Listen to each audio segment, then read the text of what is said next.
अध्यक्ष महोदय, माझा खटकेचा मुद्दा आहे की आजच्या ज्या दिवसाचा कामकाजाचा क्रम आपण इथे दर्शवलेला आहे त्यामध्ये 6व्या क्रमांकामध्ये काही शासकीय विधेयके दाखवलेली आहेत.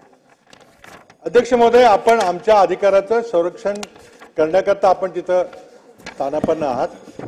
आज शासनानं 6व्या क्रमांकामध्ये एक विधेयक, दोन विधेयक आहेत, पण एक विधेयक महाराष्ट्र विशेष जनसुरक्षा विधेयक 2024 हे दाखवलेलं आहे.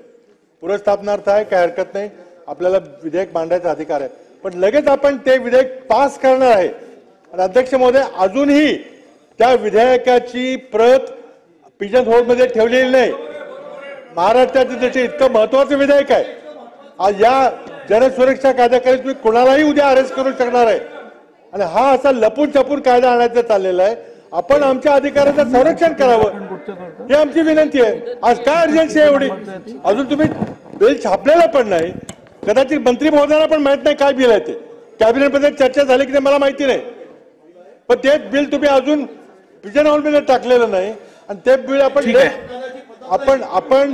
ते ले करणार आहे का हरकत नाही, पुनर्स्थापनार्थ करणार आहे का हरकत नाही. मला वाचायला मिळेल 4 दिवसाचा अवधी दिला पाहिजे, पण ठीक आहे 1 दिवसाचा दिला पाहिजे, पण लगेच तुम्ही पास करणार आहे. आपण याला परवानगी कशी दिली?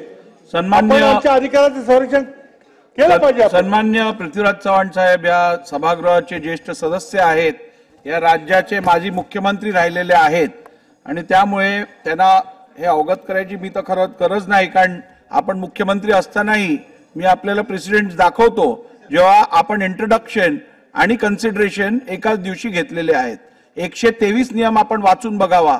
त्याच्यात आपण सस्पेन्शन ऑफ रूलची प्रोव्हिजन आहे, ज्याच्यात आपण एकाच दिवशी कन्सिडरेशन आणि इंट्रोडक्शन घेऊ शकतो.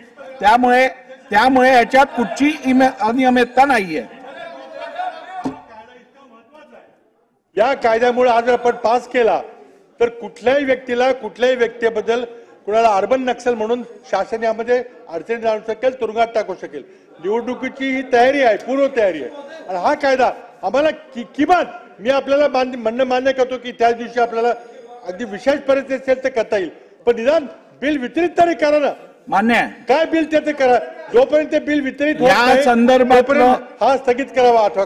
बिलाची कॉपी आपल्याला त्वरित मिळण्यास, जर पिजन बॉक्स मध्ये नसेल तर ती त्वरित आपल्यापर्यंत पोहोचण्याची सोय केली जाईल.